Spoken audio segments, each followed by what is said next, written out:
Podcast Conversar, boa noite, boa tarde, não sabemos o horário. Hoje contamos com a presença ilustre aqui dos 5 maiores pensadores econômicos do Brasil, professor Luiz Gonzaga de Melo Beluso.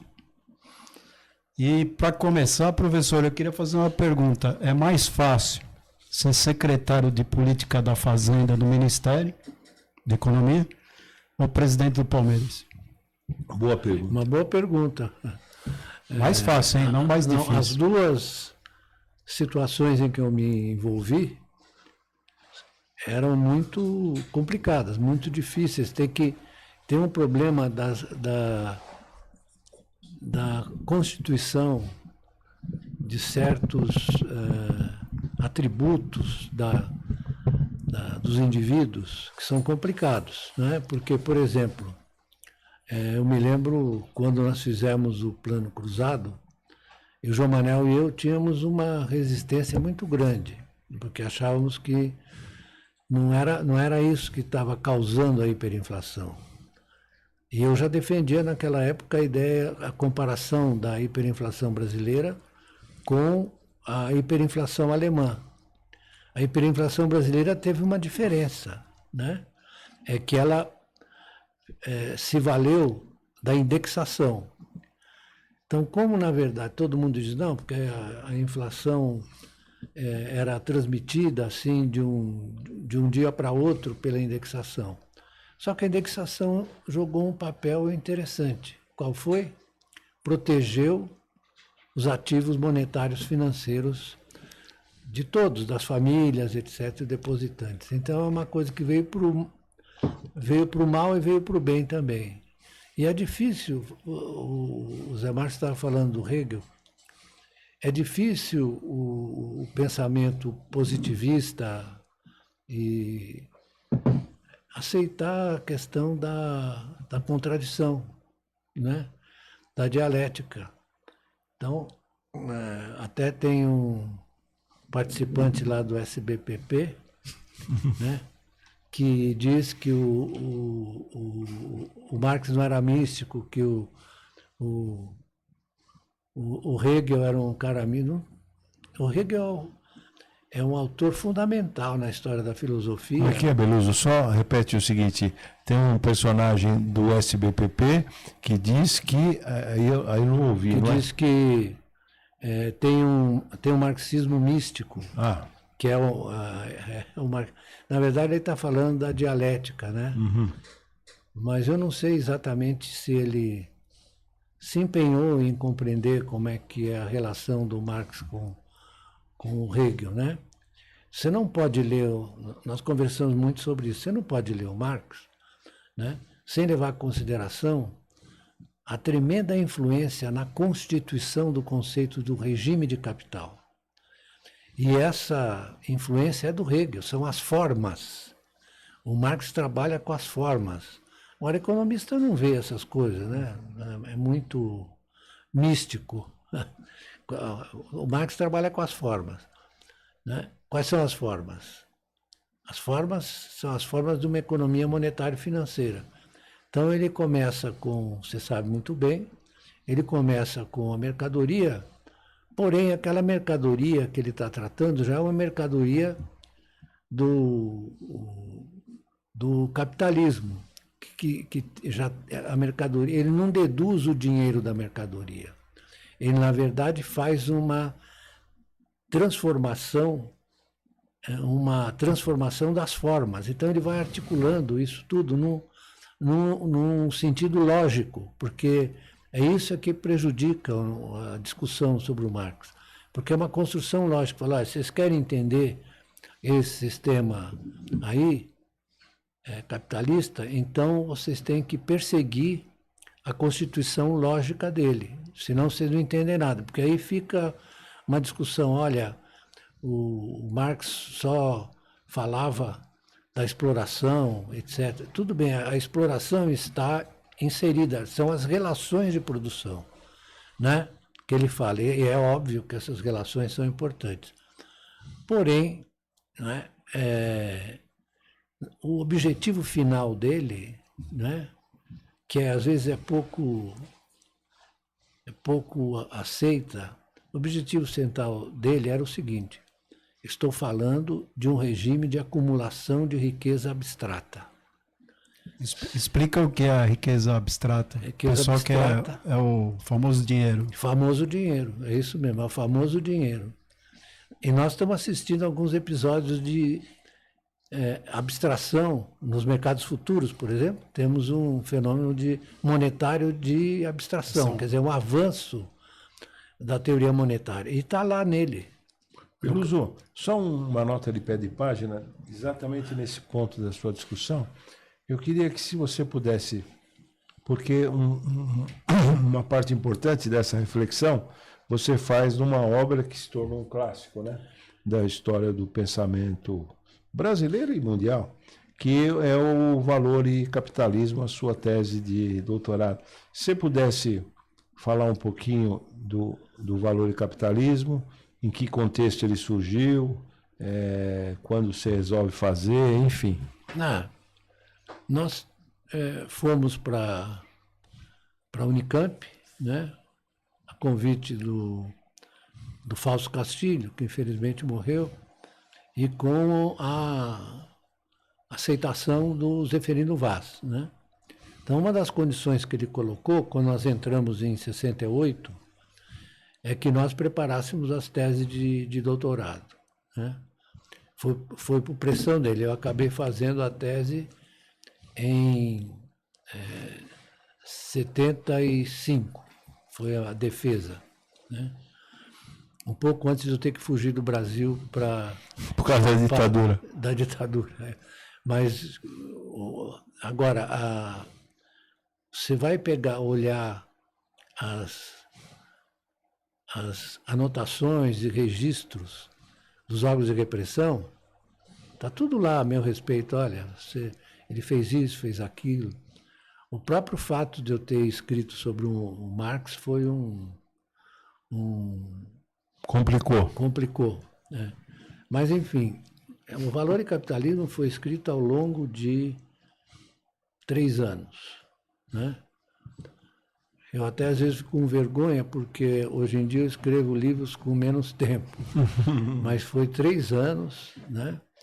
E nós estávamos num momento de reavaliação do Marx a partir dos problemas da União Soviética e tudo isso, né? Então era preciso, desculpe a expressão, resgatar o que era fundamental. Eu imagino que eu tenha apontado nessa direção. Mas eu comecei assim bem devagar, porque eu comecei com os clássicos, Adam Smith, Ricardo, né? É o primeiro capítulo. Avanços e bloqueios. Avanços e bloqueios. Ele lembra bem, avanços e bloqueios. E depois eu passei para o Sraffa, né? Aquele capítulo é muito bom dos Sraffa. Sobre o Sraffa, O Sraffa é uma figura singular, né?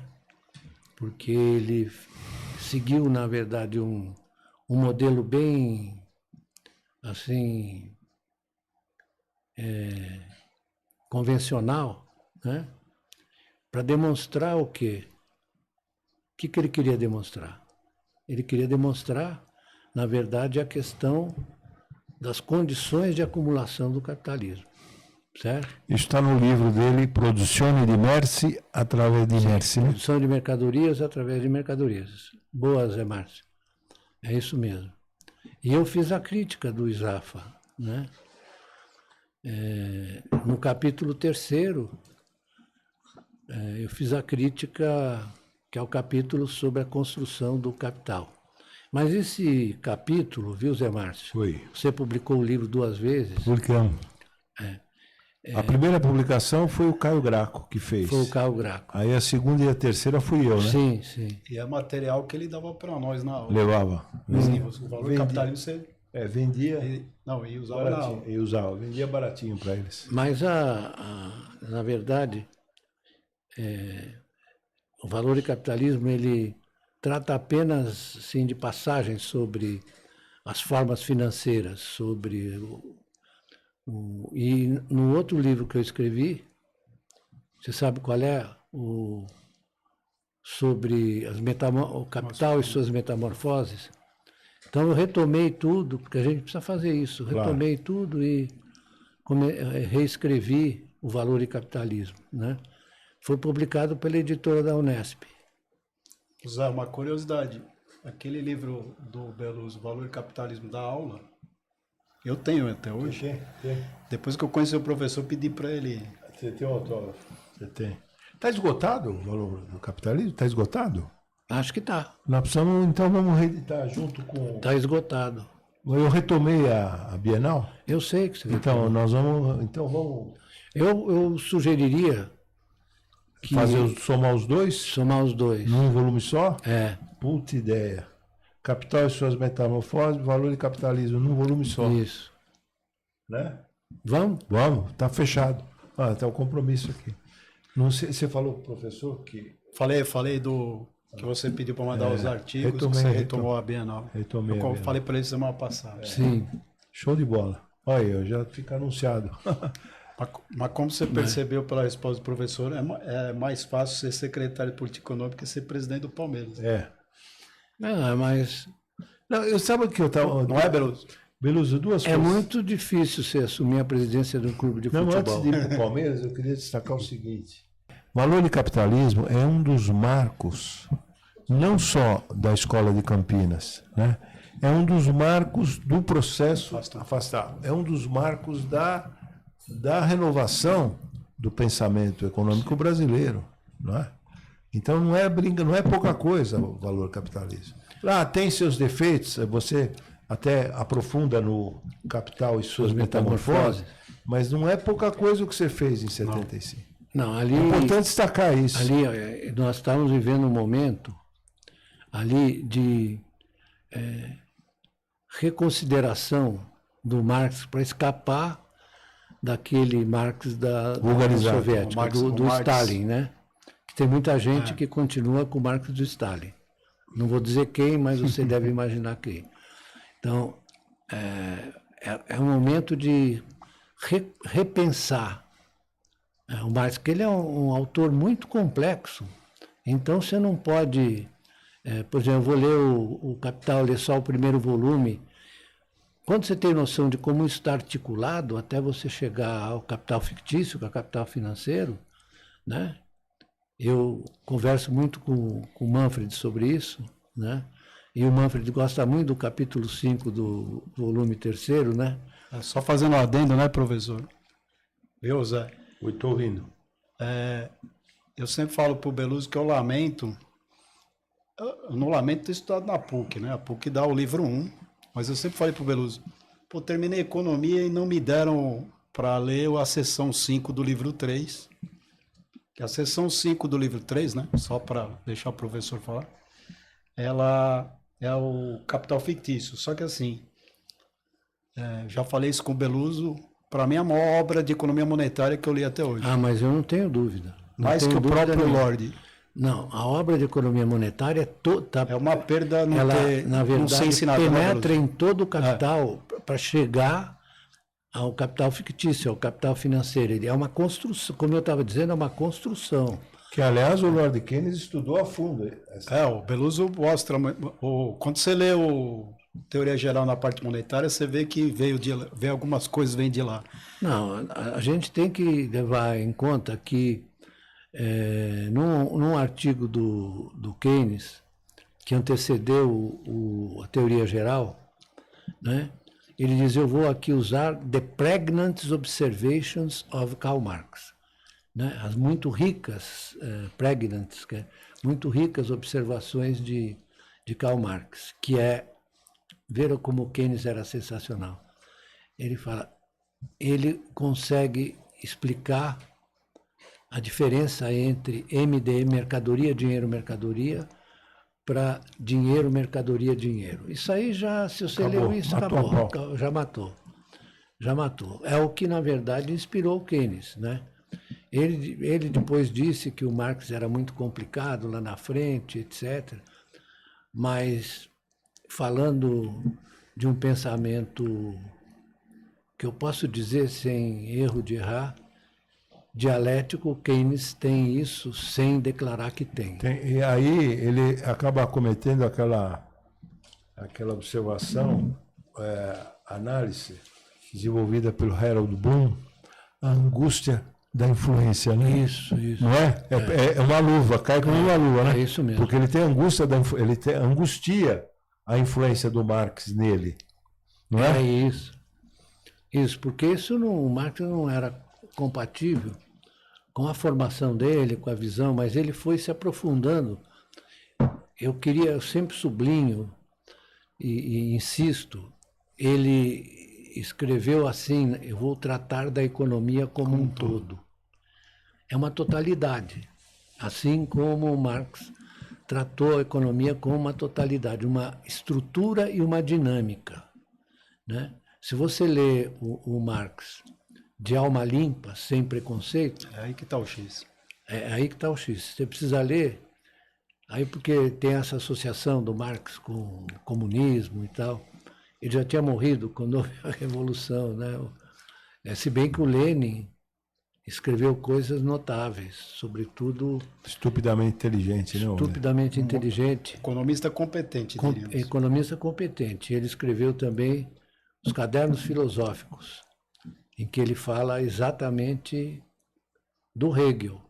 Então, o pessoal que partilha essa visão comunista devia se dar conta que um dos expoentes do pensamento marxista, nos Cadernos Filosóficos, apresenta a importância do Hegel para o Marx. Isso é inequívoco, mas sabe como é que é, né?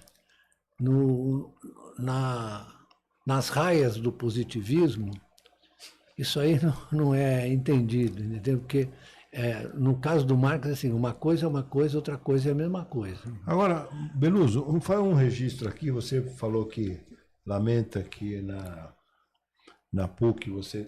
Não, eu tive o livro 1, mas eu não cheguei Não, nem perto do livro Mas 3. eu diria mais o seguinte, não é a PUC, toda a vida universitária, pelo menos de São Paulo e do Rio, Minas também, no Sul não sei te dizer, no Sul não sei, mas se estuda pouco, estou falando da graduação, pouco Keynes ele mesmo, é tudo manual, pouco o Marx ele mesmo, Certíssimo que você está falando. e sequer a turma sabe quem foi Max Weber e sequer algum capítulo de Economia e Sociedade. Porque o Weber Sim, tinha lá seus defeitos, etc e tal, mas tinha eram suas qualidades tinha suas também, qualidades. né? E eu ainda emendaria. E se falar do Schumpeter, vão perguntar qual time que ele joga. Que joga com a ponta direita do Paris O Saint-Germain. Marx e o Keynes também, né? O Schumpeter é fundamental, É outro. porque ele escreveu a teoria do desenvolvimento capitalista. E Capitalismo, Qual era? Socialismo e Democracia. Sim, que também é um fenômeno. dos últimos livros dele. Mas o Teoria do Desenvolvimento Capitalista, ele introduz na dinâmica capitalista o crédito. Crédito. Ele diz uma frase maravilhosa, olha, se puder, né, Schumpeter, se pudermos resumir numa frase o que é o capitalismo, capitalismo é crédito. Ponto. Se puder definir numa frase, Sim, capitalismo é crédito. Eu acho que o pessoal não sabe também que é o pai da econometria. Tem O o Schumpeter. Schumpeter, Um dos, né? um dos. Você sabe que tem um episódio, deixa eu, em homenagem ao nosso amigo Delfim, né? Eu, nos últimos 9 anos da vida dele, eu ia uma vez por mês, né? De vez em quando eu falhava, Rego, não some, Rego. Não some. Aí um dia eu tinha comprado uma reedição do Capitalismo, Socialismo e Democracia. E pus assim na mesa, junto com outras coisas, e ele conversando comigo, assim, aí ele olhava, parecia uma criança. E eu assim, aí, Rego, tipo, essa edição aí é uma edição que ele não tinha visto. Ele pegou e ficou olhando, parecia uma criança.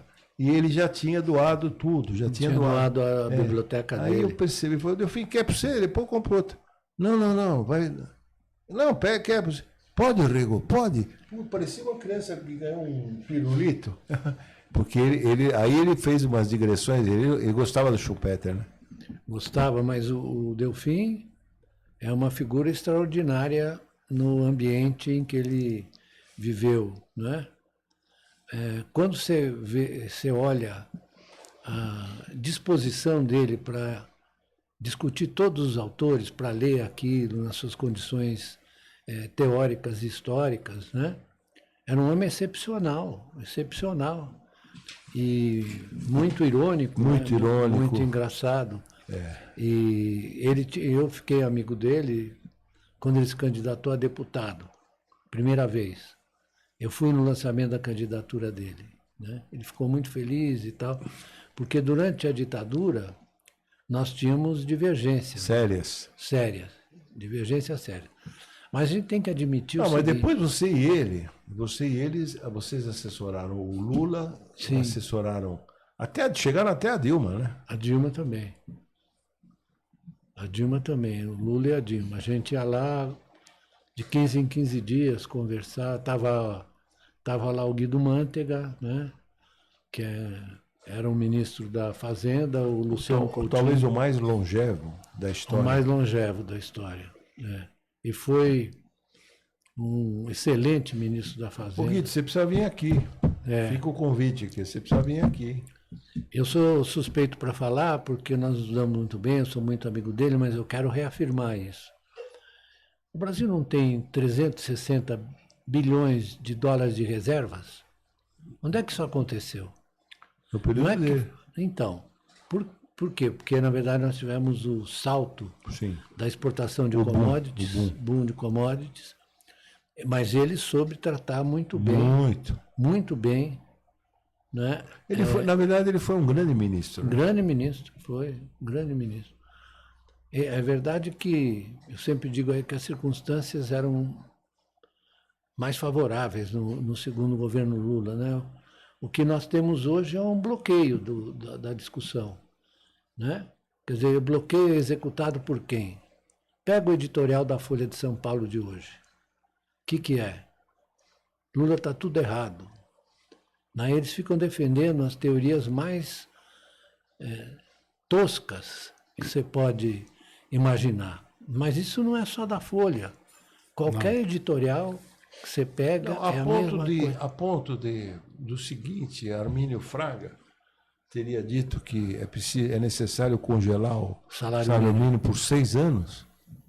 É brincadeira, né? Não, o duro é ele falar que tem que congelar porque a famosa conversa que a gente já tem faz tempo, estava no táxi, no Uber agora. O duro é ele justificar o congelamento do salário real, porque isso vai explodir a dívida. Nós estávamos discutindo. Esse negócio do explodir a Foi bom dívida, você calor da dívida. introduziu. Eu estava dizendo ao Manfred, estava propondo a ele, para nós escrevermos para a próxima edição da Carta, um artigo sobre a questão da dívida pública. Né?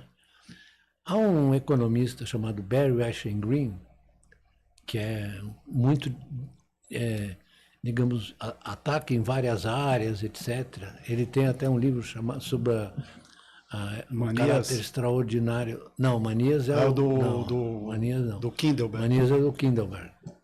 Mas Charles Kindleberg. Mas ele é muito bom. O Eichengreen, ele escreveu um livro que se chama, desculpa eu falar em inglês, In Defense of Public Debt. Vale a pena ler. Se tiver algum estudante de economia aqui... Defesa do déficit público. In Defense of Public Debt. Porque aí é o seguinte, a dívida pública é uma das categorias, digamos, que mais iludem os economistas convencionais. Por quê? Vamos voltar na Velho história. Barbudo. Não, na história. No Na Velho história. Barbudo também. Aliás, depois eu vou introduzir o Velho Barbudo. Vamos voltar na história. Em 1694, eu repito sempre isso, parece que é um mantra. Criação do Banco da Inglaterra. É a criação do Banco da Inglaterra. O Banco da Inglaterra era privado, porém tinha funções públicas. Né? Agora, qual foi o salto que o Banco da Inglaterra fez? Foi a negociação da dívida pública. Aí você começou a constituir todo o sistema de crédito. Todo o sistema de crédito inglês da Inglaterra moderno, né? Os bancos se amparando na dívida pública. Houve episódios ali mais a visão, que ele citou o Marx, né? O Marx fala no capítulo da acumulação primitiva que a dívida pública foi fundamental para o desenvolvimento da Inglaterra e para a Revolução Industrial, né? Tem a ver uma coisa com a outra. E agora eu estou vendo uma coisa que é difícil você suportar quando você lê, né? Que pode haver calote na dívida pública. Não há nenhum caso em que você deu calote na sua própria dívida. Como nós estávamos conversando, eles separam a dívida pública da política monetária do Banco Central, só que elas têm uma integração.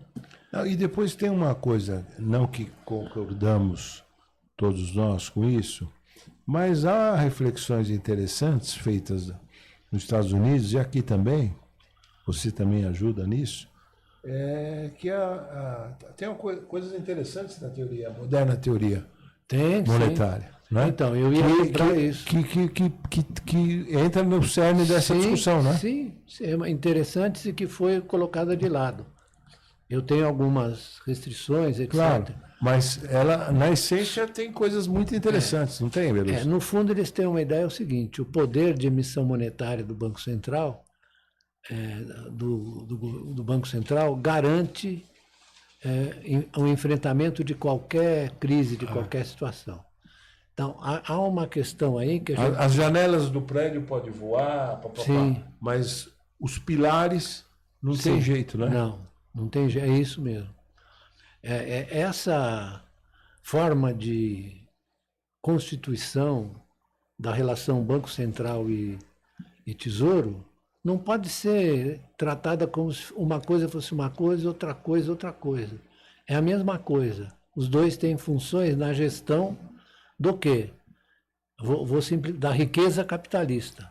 Se não tivesse dívida pública, você não teria essa riqueza financeira, porque ela que é o ativo de última instância. Estava falando com o Manfred agora. Qual é a composição dos balanços das instituições financeiras? Tem uma participação grande da dívida pública. Sem dúvida. Porque é a garantia que eles têm, né? Mas aí... Aliás, eles sobrevivem disso. Sim.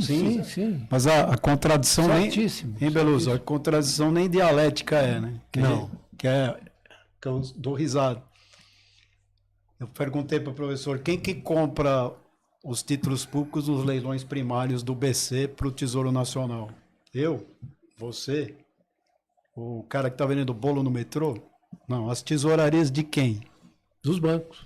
Aí, é contraditório, né, professor? Os Das tesoureiros instituições acham um bom financeiras, negócio e os economistas dos bancos falam que vai dar calote. É verdade, é isso mesmo. Os que dão entrevista falam que Mas o problema é o você- risco fiscal, vai dar calote na dívida. Você falou muito E as bem. tesourarias põem o título público para dentro. Pô, esse ano aqui teve leilão de 20 bilhões, de 30 bilhões de E a reais. imprensa toda vem Ah, batendo. Vem toda Não, só atrás. podemos falar aqui, isso daqui, senão é quase uma heresia. Sim. E a discussão que você faz, o professor Beluso menos, que ele também tem espaço no Jornal Valor. Sim. Mas a discussão que você, por exemplo, faz, só consegue passar na Carta Capital. Só. Mas é que não é eu que faço. O Beluso concorda Sim. que o mercado futuro é um negócio Mas extremamente importante. É um ou outro economista Aqui, né? heterodoxo, o Beluso é a exceção, mais dois, que consegue ter penetração na mídia, né? Não, e não é minha discussão, né? O Beluso concorda que o mercado futuro é um sistema hoje extremamente importante. Ele é importante para você entender. E está lá no velho barbudo. Os caras Tá. acham que não. Está lá. Está lá na seção 5. Isso. Só não, ele não põe lá que é um mercado derivativo, mas é a mesma situação. Como diz o professor, Mas o mercado futuro é o auge da liquidez da riqueza abstrata. Isso. Se o sistema quisesse chegar num auge, né? O Marx pudesse estar vivo para ver, seria o auge o quê? Os mercados futuros, porque tem liquidez imediata. Porque, falando na acumulação de riqueza abstrata ou monetária, Ele não é minha, ele concorda. os mercados futuros são a última realização das transformações. Aliás, a gente esquece que você tinha mercados futuros nos Já anos tinha. 20. Né? O Keynes menciona Keynes, isso, o Keynes menciona isso claramente. Então, isso é uma coisa que está inscrita no funcionamento dessa economia monetária. Né? Então, assim, eu não diria que é minha, assim, eu sou mais contundente, mas, inclusive, né, professor, eles também não acreditam que o mercado futuro tem importância na determinação de preço. Não, Eles não acham que acredito. é uma coisa só, Não, nem considero. é um cassino à parte que não tem nada a ver com o resto do planeta. Isso. Sendo que o mercado futuro foi criado para tentar diminuir o risco do preço futuro, só que ele Isso. criou uma dimensão que o futuro hoje determina o presente. E isso, o futuro determina essa Esse é o afirmação grande X dele é da questão. importante. Né? Porque você chegou à exacerbação das formas monetárias, né? Que são criadas e desenvolvidas na economia de mercado financeiro capitalista. Você sabe, no Se período você que eu vive dava... num mundo separado, como é das escolas hoje de economia, né, que é uma regressão, tem o mundo de cá e o mundo de lá, né? O mundo real e o mundo monetário. O mundo real e o mundo monetário. Uma ocasião, eu dei, né? durante Sei. um ano e meio, eu dei macroeconomia, né? Ó, você Dei, mas eu não gostava. te penalizaram. Eu gostava de dar economia brasileira, né? Aliás, você foi meu aluno na economia brasileira. Mas em macro, esse negócio do futuro, etc., eu dava uma prova e eu dava uma questão optativa. Eu punha a seguinte frase: o presente é um furo no futuro por onde o passado começa a jorrar. Isso. A. Diga quem é o autor da frase. B. Faça uma digressão sobre ela. Aí vinha aquela coisa, é do Keynes, o capítulo tal da teoria, capítulo 17 da teoria geral, e piriri, paró, e vinham as digressões interessantes, né? Algumas interessantes, mas aí eu não dava o ponto certo, porque não é do Keynes. É do Raul Seixas, no último LP, A Panela do Diabo. O presente é um furo... Bonita frase. bonito. O presente é um furo no futuro, por onde o passado começa a jogar. Bom, tá quase do Lorde, né? O Lorde dizia que o dinheiro é o elo do presente com o futuro, né? Ele se inspirou no Raul Seixas. Aí você precisa conhecer bem isso, para entender o papel que a taxa de juros tem. Impressionante. Certo? Papel que a taxa de juros tem. Que é essa, na verdade, passagem do presente para o futuro. Agora, nesse Aí ponto... é o seguinte, quando você bota a taxa de juros lá, você está dizendo, dependendo do nível, você está dizendo para os eventuais investidores, empresários, falar, fica com o seu dinheiro aí, senão você vai perder grana com essa taxa de juros. Quando você sobe, você está dizendo isso. E eles entendem. Entendem. Eles entendem. É que nem você dá um apito pro cachorrinho, eles entendem. Agora, vou aproveitar para dar pôr um pouquinho de vinagre na nossa salada. O nosso amigo, aliás, o teu discípulo, foi meu aluno, mas é teu discípulo. Gabrielzinho está numa sinuca de bico, hein, filhão? Estavam falando disso agora. Ele... Não, estamos falando português, claro. Ele está numa sinuca de Estava bico. conversando isso exatamente hoje. Ele está... Porque é o seguinte, uma coisa é o Gabriel como economista, só que ele não pode chegar lá e ignorar as condições institucionais da função dele, né? Isso exige o quê? Nessas economias que nós vivemos. Exige o quê? Exige que você leve em consideração a opinião daqueles que têm mais poder para decidir a alocação de recursos. Para dizer, certo? Do que eu estou falando? Do mercado financeiro. Então não é à toa, só que as consequências não são... Não é à toa que o pessoal fala da Faria Lima, né? Mas isso foi verdade em todos os momentos. Não é só no Brasil. Não, imagina. Se nós voltarmos um pouco para a história da Grande Depressão, o JP Morgan, voltando da Europa, detonou o Roosevelt, né? Detonou o Roosevelt. Por quê? Porque ele achou e falou, nós trabalhamos 8 horas por dia, e aí vem esse cara que ele impôs muitas restrições ao mercado financeiro, etc., né? Então, eles ficaram em bloco, todos eles contra o New Deal. Você lembra o que é o PI do JP? Você lembra o que é o PI? Pierpont. Pierpont. Né? Pierpont. E outra coisa, né, professor? John Pierpont Morgan. Aproveitando, eu como ex-trader, e eu não vou aqui fazer defesa, só falar uma observação. O dinheiro, a decisão não vem da Faria Lima. O dinheiro não está na Faria Lima. Ali é executor de ordem. O dinheiro pode estar em qualquer lugar do mundo. Ele cumpre uma função. Só. Né? Aliás, isso é uma Você, questão... como sentou numa mesa de operação, você viu isso na prática. Sim, sentei. Não é ali que vem a decisão. Sentei na época do Plano Real. É um preconceito de quem não conhece o mercado financeiro. O dinheiro vem de qualquer lugar. E aí eu O acompanhei... dinheiro pode vir de um iate. Acompanhei isso, toda a caminhada do Plano Real, né? Você sentou, você viu como é na prática. Sim, não, evidentemente. Logo que eu entrei, eles perguntaram para mim qual vai ser a relação entre juros e câmbio. Eu falei, vai ser taxa de juros muito alta e câmbio valorizado. Você se lembra que quando começa o real, 83 centavos. 83 centavos Um juro absurdo. de real por dólar. Né? Começa um juro absurdo. O juro real... Ainda piorou depois. Juro real, Selic, taxa real, era 27,5 real, descontado da inflação. Brincadeira, hein? Nem cocaína dá tanto. Então, aí a gente precisa ser um pouco compreensivo, porque uma Precisava ali no momento.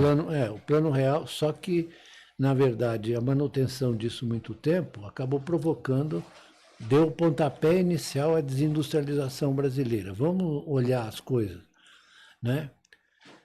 Em 94, a China já estava avançando de maneira muito intensa na sua caminhada para o crescimento econômico, né? E para o catching up, né? Catching up. O que ocorreu é que a posição do Brasil, que foi muito importante para o capitalismo nos anos 50, o que aconteceu é que a China começou a enxergar capturar os movimentos de capitais, eu estou falando produtivos, os investimentos em fábricas, etc., etc., até porque os Estados Unidos haviam subido a taxa de juros, o Volcker subiu, ela chegou a 21% em 1980, e aí quebrou a gente, que tinha dívida externa, né? Aconselhada por muita gente que Taxas flutuantes. taxas flutuantes, Isso aí tá aconselhada na por muita gente que não se deu conta dos riscos de você ter dívida em moeda estrangeira. Está na tua tese isso? Quem que te orientou? O Zé Márcio Vieira. Tá no meu TCC também da PUC. Uma parte. Agora, Beluso, eu ia te querer, até para uma forma de homenageá-lo, né? O nosso amigo fez aniversário agora. Como é que você enxerga hoje, fazendo um adornamento, né? Como é que você enxerga a teoria da dependência na versão FHC Faleto hoje? Então, a teoria da dependência foi construída a partir do Raul Prebisch, certo? Isso aqui criou, digamos, a visão da CEPAL. O pano de fundo, né? Isso. Entre eram cuidados com o desenvolvimento e com o subdesenvolvimento. Voltando à questão, o desenvolvimento e o subdesenvolvimento, né, designam situações que são complementares, Sim. que têm uma relação uma com a outra, né? Então, Você explica o desenvolvimento pelo subdesenvolvimento e vice-versa. e vice-versa. Na verdade, é preciso olhar os conceitos em seu conjunto, né? Então, quem foi que trabalhou nisso? Foi o Celso Furtado, foi a Conceição, né? que escreveu um livro da substituição Da de importação. importações ao capitalismo financeiro, né? E quem mais você teve que tratou disso, né? Fernando Henrique. O Faleto que você entrevistou, Eu né? falei Você e de entrevistou, algum... né, Zé? Sim, lá. Era meu grande amigo, O Enzo Faleto. Enzo Faleto. A única tese de doutorado que ele participou da banca no Brasil foi a minha, né? Aliás, uma coisa interessante. Qual é a banca? A banca é tal, tal, tal. E, bom, veio lá com ele passagem, data, tal. Aí ele falou, não quero passagem e não quero hotel. Aí a burocracia da faculdade falou, pô, como não quer passagem, não quer hotel? Esse cara não vem. Aí exigiram mais um step, né? No dia, na hora. Ele não quis passagem, ele se hospedou no Fernando Henrique. Sim. No dia e na hora aprazada, Beluzão, o Enzo Faleto adentra o recinto. Eu falei, puta, já estou aprovado, cara, já estou aprovado. E ele era uma grande figura, Grande né? figura. Cara. Grande figura. Você Mas- teve toda uma difusão da discussão, né?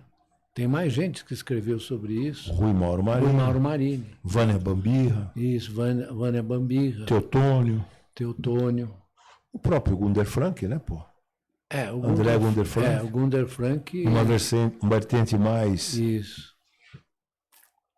Então foi um momento em que essa questão estava na ordem do dia. Agora, impressionante, com todas as críticas que vocês, pertinentes, que você, João Manuel, e depois mais recentemente o próprio Fiore, né?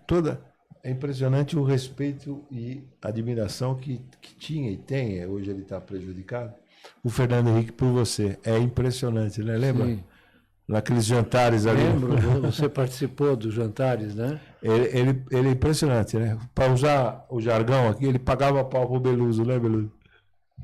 Não, eu tinha uma relação muito boa com ele. Porque essa obra é interessante, né? Para o momento, Sim. não é? Não, o Plano Real Não, eu estou falando da teoria da dependência. Para é o muito momento, importante. para o momento, né? Porque ela saca algo que vamos dizer, o Prebisch não havia sacado, não por miopia. É que quando eles escrevem, a internacionalização do mercado interno já estava Bem, visível, né? isso, exatamente. Que aliás, é o título do capítulo 4, a internacionalização do mercado interno. Isso. É verdade. Então, o Fernando foi meu professor de sociologia na Faculdade de Filosofia, é porque eu fiz ciências sociais, né? Impressionante o que ele gostava do Beluso. Gosta, né? Que agora ele está meio doentão. Mas a gente se dava muito bem, né? Aliás, eu mandei os parabéns para ele, porque o Zé Luiz Portela é muito amigo dele, vai lá. E eu falei, eu transmito meus parabéns. Eu não tenho visto Ele mais. foi agora, ele transmitiu agora, no aniversário agora? Aniversário, foi. Eu não tenho visto mais ele na rua, porque eu moro perto dele. Não, ele não A tem última sido que eu vi não foi contei pro Beluso, não foi uma cena. muito boa. Ele tava andando de cadeira de roda e tal. Depois não vê mais. Ele Parece está que com desligou, né? Desligou. 94, né? 94, desligou, é. Ele está com 94. Ele é de 31, né? É, 94. 31. Foi a última vez que eu vi, mas eu cruzei com ele várias vezes, ele andando na rua lá. Aproveitando que ele falou da dependência, né? Curiosidade para quem não conhece, Beluso, né? Você estudou no curso da CEPAL. Sim, eu fui. Minha formação de economista É do curso da CEPAL. foi definida pelo curso da CEPAL que eu fiz, né? Mas E só um minutinho, quer ver? Que quando ele me contou isso, que às vezes o pessoal. Eu vou. Eu preciso explicar o que é a CEPAL, né? Comissão Econômica para a América Senão Latina. pode achar que é alguma marca de remédio ou algum isso. time de futebol, mas ou uma federação. Sim. Só antes, Zé. Quando nas minhas conversas com o Beluso que ele contou, né? A primeira pergunta que eu fiz pro Beluso é o que ensinavam na CEPAL. E o Beluso falou que é pela matriz insumo produto que era feito todo. Estudava, isso era um curso de matriz de insumo produto. e tinha Castro e Lessa também, não? Castro, sim, o Castro Castro Lessa. foi meu professor ele deu o curso de introdução. Introdução à E aí, economia. Introdução à economia. Aí veio o Lessa, veio a Conceição. vieram economistas... Dali que saiu o manual deles, né? Que a turma achava que era um cara só. O Cássio e o Lessa era uma pessoa. O introdução, né? Mas o livro é um pouco anterior ao curso da CEPAL. Ah, é? E eles... o Cássio foi professor da Unicamp, né? Foi. Era um grande professor, né? Era, muito. Ele era... Eles é que me empurraram, depois que eu fiz o curso, me empurraram. Falaram, você tem que ser... Você vai dar aula na PUC, que o Wilson Cano ia sair, grande figura também, que infelizmente morreu. E o Wilson Cano ia para a CEPAL no Rio, então eles fizeram uma reunião comigo e falaram... Aí eu tive que me apresentar lá para o professor Vespasiano Concílio. Você lembra dele? Lembro. Então, e aí foi uma coisa muito engraçada. Mas é interessante que a primeira pergunta que eu fiz para ele é qual era o método. Tá? Ele falou tudo baseado no insumo produto, na matriz. E aí eu e o Beluso falamos o seguinte, talvez seria uma saída para os cursos de economia hoje, porque os caras não sabem nem o que é produto, nem o que é insumo. Então, porque na verdade eles estão usando uma técnica para respeitar a totalidade das relações. Uma das coisas que me causa espanto é que muita gente não percebe que a economia é uma área do conhecimento que cuida das relações. Agora você precisa definir quais são as relações, né? Se você faz lá uma equação diferencial falando uma coisa genérica, que não quer dizer nada, certo? Quer dizer nada. Você precisa antes ter o conceito, como dizia o Hegel, antes é o conceito.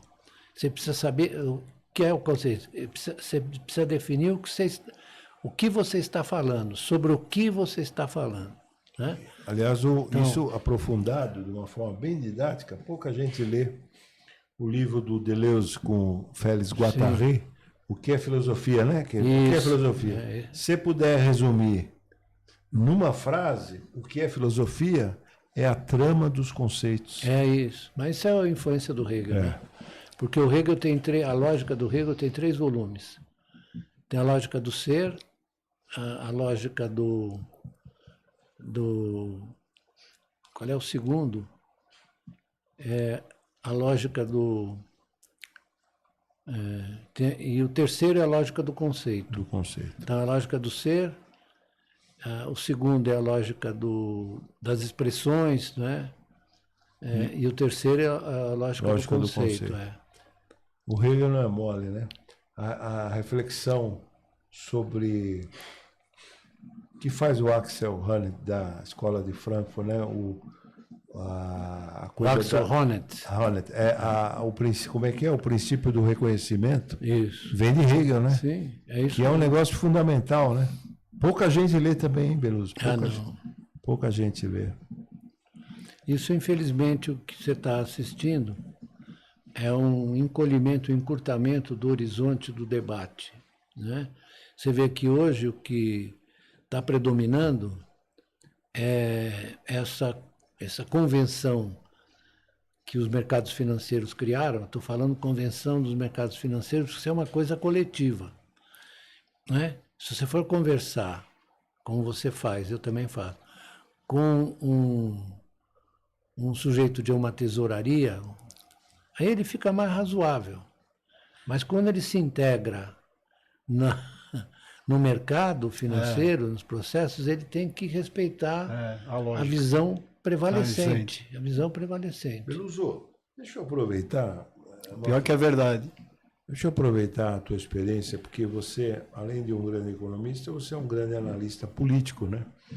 Você acompanhou todo o processo de redemocratização, você era um dos economistas preferidos do Ulisses Guimarães. O Luciano Coutinho, eu e o João Manuel. Nós éramos assessores dele para a economia. Durante muito tempo. Então, como é que você vê, Beluso, o processo sucessório? Nós estamos ainda longe, mas não, estamos chegando perto, é o ano que vem, né? Como é que você vê o processo sucessório e a possibilidade, a viabilidade do Lula ser reeleito? Porque a imprensa vem violentamente para bombardeando ele, né? Mas eu fico muito preocupado, porque se nós tivermos um retorno àquela forma de administrar o Brasil, de olhar as coisas, etc., quais são os problemas, você vai passar por uma versão do bolsonarismo, né? E eu não tenho a menor dúvida de dizer que foi uma das pessoas mais toscas que eu conheci. Não tem noção de nada, certo? Ele, na verdade, ele sabe exercer o poder e sabe, na verdade, atrair as pessoas. Quer dizer, inequivocamente, ele tem carisma. Tem carisma. Mas conhecimento... José, eu tive num coffee break a semana passada no BTG, na sede, que me convidaram para ouvir o Nelson Jobim, né? E assim, a maioria, falei até pelo, a maioria das perguntas do pessoal que foi convidado lá era essa preocupação, que nem você perguntou pro Beluso. Nelson Jobim falou um negócio interessante lá. Falou, olha, eu vou dizer, você gosta ou não gosta, de esquerda ou de direita. Ele disse o seguinte, tá? Vou transmitir o que ele falou lá. Ele falou o seguinte, olha, a decisão depende do Bolsonaro. Aí um cara perguntou, por quê? Pô, vocês queiram ou não queiram, voto ele tem. Então, assim, a questão de quem vai ser o candidato, ele falou, depende do que ele vai decidir, porque voto ele tem. Isso aí tem que admitir, né? Eu diria que, vou citar uma frase de um autor que nós já tratamos aqui, para explicar o bolsonarismo, assim, para explicar o trumpismo. Os homens fazem sua história nas condições que lhes são dadas. Você sabe quem falou isso, né? Os homens fazem sua história, está no 18 Brumário, os homens fazem sua história nas condições que lhes são dadas. Esse é um ensinamento muito importante, parece simples, mas ele tem envolvimentos muito importantes, né?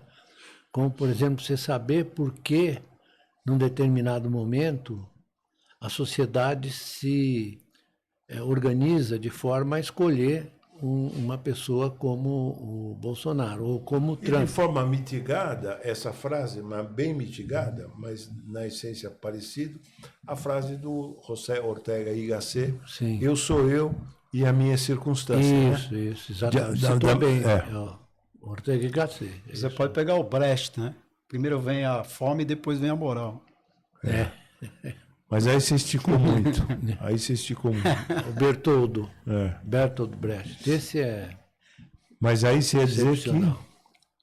Então, aí que está no 18 Brumário, né? Não, eu estou dizendo nas circunstâncias. E eu, avaliando isso, ou pensando sobre isso, avaliando é meio exagerado, ou pensando sobre isso, me vem à mente a disputa que é permanente, que é muito subterrânea, entre a civilização e a barbárie, né? Como eu sou um admirador da civilização a partir do século XVIII, né? Porque muita gente fala assim, não, era tudo liberal. Não, ali foi uma construção impressionante. Ralph Claro, porque você, na verdade, falou, agora são os homens que, a partir da sua razão, vão entender e governar o mundo, não é? Claro que isso foi uma coisa imperfeita, porque aí você tem essa tendência sempre a retornar à barbárie. Quais os exemplos que nós temos, né? Nós estamos assistindo hoje nos Estados Unidos isso. Impressionante. Né? É o desmonte de toda a arquitetura institucional de uma democracia, né? E isso já foi observado em outras circunstâncias históricas, né? Quando eu vejo algumas decisões do Trump, eu me lembro muito de todos os livros que eu li sobre o nazismo e o Hitler. Eu agora, na verdade, retomei o Origem do Totalitarismo da Hannah Arendt, aquele conceito de ralé. Ralé, Aliás, é um conceito... Precisa explicar não não é do sentido... sentido, vamos dizer assim, povão, esse negócio do ralé. Não, pode explicar, não é no sentido povão. Ela diz, inclusive, porque não é o povão. Não é o Porque povão. você tem até gente É a muito classe qualificada, classe média, que é um conceito fundamental para explicar o nazismo, né? Porque quando ela fala da ralé, ela está quase se referindo a a um outro autor que falou do lumpenproletariado. Ela não é boba, ela, ao contrário, é muito percussiente, né? Mas ela é uma... Inclusive, ela fala que as aspirações da ralé se juntam com as mesmas aspirações da elite. Por isso que Sim, acaba isso. ganhando eleição. Isso é uma... olha, Isso é uma Só fantástica. isso aí já vale. já valeu, já valeu. É Né? isso mesmo. Essa grande sacada dela é Exatamente. porque que ela viu na Alemanha o Trump, ela viu a mesma aspiração. E no Você fim se eles lembra? compartilham a mesma. Eu queria a semelhança entre o Trump e o Hitler. Logo depois que ele assumiu a chancelaria do Reich, da Alemanha, o Goebbels, o Goering, aliás, organizou uma reunião com os grandes, Esse é um livro fantástico, já leu, Zé? A Ordem do Dia? a ordem do dia, Já li. com os grandes Empresários alemães. alemães, né? Então, na ordem do dia, ele conta, vale a pena a gente apontar esse livro, que vale a pena ler. Ele, na verdade, aponta para... Não é o apoio, para que os empresários se transformem numa instância de decisão da política monetária e econômica do Reich. Né? É isso que ele fala. Você lê ali as manifestações de um, de outro, Krupp, mais o Faber-Castell. Faber-Castell. Você vê as manifestações e todos eles estão encantados com Hitler. É verdade que isso veio depois da Grande Depressão. Claro. E teve ali O papel tem a biografia dele que vale, do Jarmal Sachs. que a Sartre. 34 publicou, né? O título Sim. é curioso, né? Meus primeiros 75 anos. Isso. Como se ele for viver 150. Não, mas 34 publicou. o Sartre não era um nazista. Não. Não, mas ele foi capturado ali porque ele tinha feito a negociação que terminou com a hiperinflação alemã. A negociação com quem? Com o Banco Morgan. Já estava na cara ali naquele momento que logo no pós-guerra era o sistema de duas moedas reserva, né? O dólar E a Libra. e a Libra, e o dólar começou a passar. Olha só que curiosidade, sabe por que começou a passar? Não só por isso, mas uma das razões mais importantes é que os bancos americanos começaram a se expandir e fazer empréstimos em dólar para todos os países. É verdade que a Inglaterra estava meio bloqueada porque ela tinha uma dívida de guerra, da Primeira Guerra, com os Estados Unidos, né? Então a gente vê essas relações, esses fenômenos, etc. E agora você olha... O Keynes explora isso nas consequências econômicas da paz. né? Aliás, eu estava relendo... Ele abandona a reunião. Ele abandona a reunião. Eu Você estava estava lendo? relendo as consequências econômicas da paz. É impressionante como ele aponta para a impossibilidade e a desgraça de submeter a Alemanha As reparações. às reparações, né? Ele fala, ó, isso aí não vai dar Você certo. está cutucando o leão com vara curta. Isso aí não vai dar certo. Isso. Ele vai atacar, né? Vai atacar. E ele depois escreveu muito, na era da hiperinflação alemã, ele, se eu não estou enganado, ele fez uma palestra na Alemanha para falar para os alemães, etc. Peluso, você ajudou e fez o prefácio, você ajudou a publicar algumas experiências de hiperinflação pela Paz e Terra, lembra disso? Sim, Um livro útil, viu? lembro mesmo. Você que ajudou e fez o prefácio. Fiz o prefácio. Algumas experiências de hiperinflação. Inclusive, essa semana aqui ele me mandou um artigo que eu li num dos capítulos do livro em homenagem a você. Aham. Não é o capítulo Beluso. Se não me engano, acho que é o capítulo da Leda. Tá. Aí eu mandei uma mensagem para ele, porque esse eu não tinha lido. É. Então também tem sobre a inflação, um texto maravilhoso dele, Reflexões sobre a Inflação, ele e a Conceição Tavares. Esse eu retomei outro dia Ele para me reler. mandou, eu li no o capítulo da lei da sua homenagem no livro. Não, e o Beluso tem um texto importante, foi bom que você lembrou, que na discussão, que está no Inflação Inercial, Teoria sobre Inflação e Plano Cruzado, que é a discussão sua com exceção fixed price, flex price, Isso, né? está nas reflexões sobre a inflação contemporânea. Interessante. Isso. Mas essa ideia de flex price e Fixed fixed price. price é do Hicks, John Hicks. John Hicks, que nós incorporamos. O deturpador do Lorde. É. Mas sabe uma coisa que eu queria destacar aqui? Eu sempre me lembro. Uma outra ocasião com o Beluso eu lembrei também. Que eu fiz 2 cursos lá no Rio com o Simons. Eu ia de ônibus, nem ia de avião, dormia lá. E numa delas estava o Daniel Dantas, que é um cara inteligente. Muito. Fazia perguntas. Puxava um pouco o saco demais do Simons, mas bom. E aí você fez... Eu vou atender o meu filho aqui. Atenda. Vou atender. Fala para ele ligar daqui 5 minutos. Oi, filho. 5 minutos. Eu Aí posso você vai te ligar ligar, né? daqui a 5 minutos. 10, sim? Eu te ligo. Um beijo, filho. Tchau. Filho é filho. Mas viu, Beluso? Não, filho tem prioridade. Aí saiu os ensaios analíticos do Simons. E o Beluso fez uma análise primorosa. E eu levei essa análise, não quando eu era aluno dele, quando nós fizemos conversas com economistas, né? E você sabe que o Simons falou, pô, o Luiz Gonzaga tem razão. Lembra que eu comentei com você? Lembro, mas Uma crítica aos ensaios analíticos. Mas a Isso. tua crítica era pá! eu Mortal. convivi com ele, com o Mário Henrique, no Conselho de Economia da Fiesp. E a gente tinha conversas muito assim, abertas, interessantes. Era um bom sujeito, não Bom era? sujeito, ele estudou no Santo Inácio, né? Ele foi considerado o melhor aluno de todos os tempos do Santo Inácio. Ele fez engenharia, Engenharia, isso aí. depois ele passou para economia, né? E eu me dava muito bem com ele, mas ele uma vez me disse o seguinte, né, em 83, que o Delfim deu a segunda desvalorização. Lembra? Vocês lembram disso? Aí ele falou, agora as coisas vão se estabilizar, porque o que tem, a perspectiva dele é o seguinte, se você dá uma desvalorização, as coisas vão se acomodar e vão levar a economia ao equilíbrio. Aliás, o equilíbrio é uma das maiores desgraças do pensamento econômico.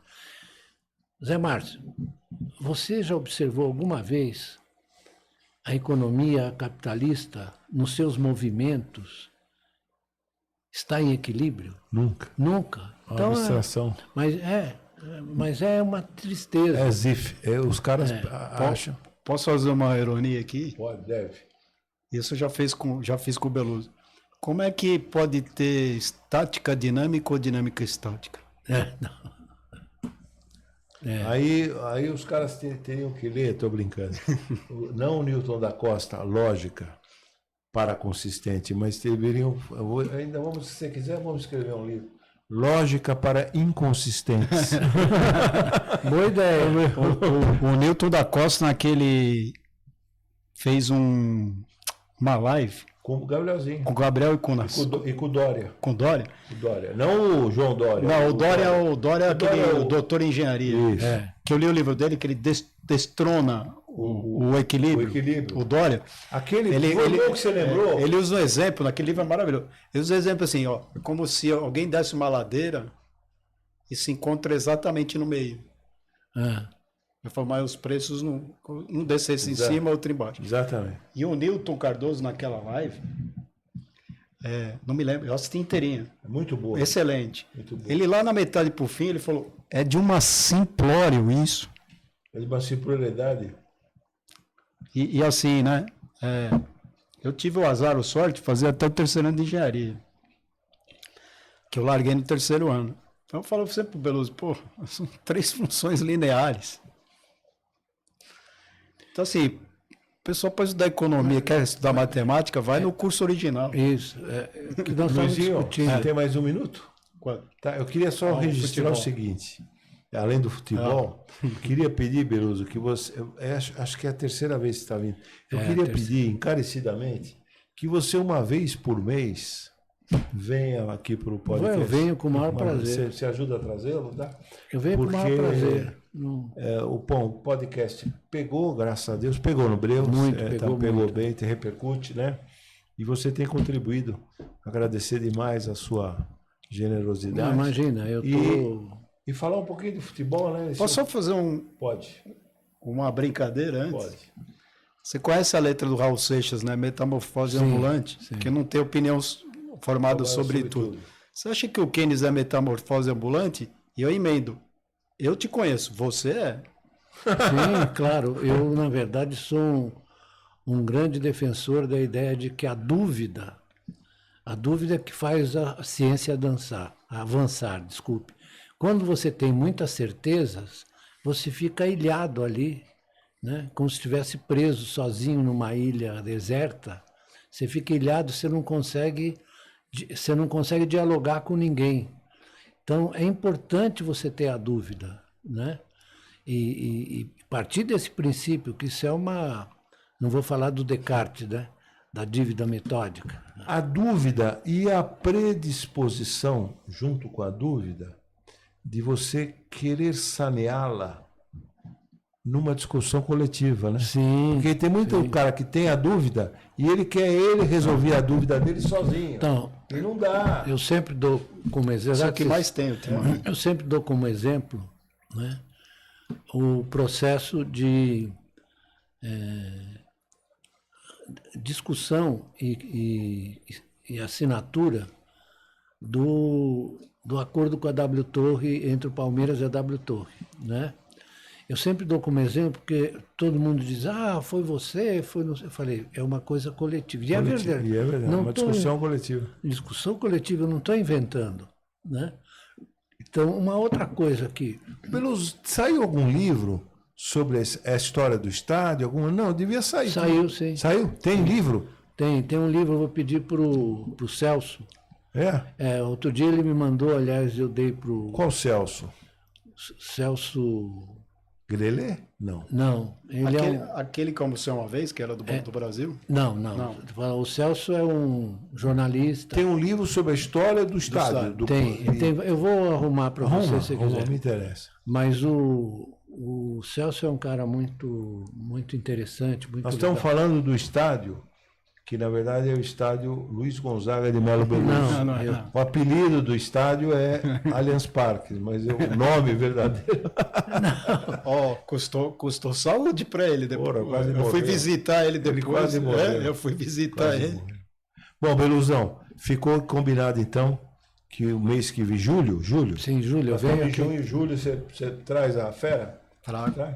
E com o nosso Manfred. Ô, Manfred, você precisa voltar também para discutir religião, tá? Tem uma combinação lá com o Gerdão, né? Tá bom. Tem que você voltar. Luizinho, tem mais minutos? Então você encerra, querido, por favor. Eu queria, professor, para fechar, né, frase do Emiliano Brancaccio. Os economistas continuam no século... Desculpe, os economistas continuam com Newton? Não, a influência da física newtoniana na economia é uma coisa avassaladora, né? Aliás, era quando você passa dos clássicos do Ricardo e do Adam Smith para o Ricardo, você já percebe que está caminhando nessa direção. Quando surge a teoria marginalista, aí a coisa descamba, você começa a separar as coisas, não junta, né? E fica fazendo proposições completamente alheias ao funcionamento. Porque você tem que olhar o funcionamento concreto dessa economia. Olhar. E são muito poucos os que olham isso. Na verdade, eu digo sempre que a economia convencional, de origem neoclássica, ela não quer explicar, ela quer justificar. Então vem a história do equilíbrio. Veja só o que nós discutimos hoje relacionado com o risco fiscal, né? É o risco fiscal, risco fiscal, risco fiscal. Como se, na verdade, um país fosse igual a uma famosa frase que é igual a dona de casa. Igual a dona de casa. É né? verdade, e não era. Bom, se o país for igual a dona de casa, né? Segundo o Serasa, 77% das famílias brasileiras estão endividadas. O Luizinho está fazendo sinais incisivos de que acabou. Acabou. Obrigado. Obrigado, Obrigado. Obrigado a todos.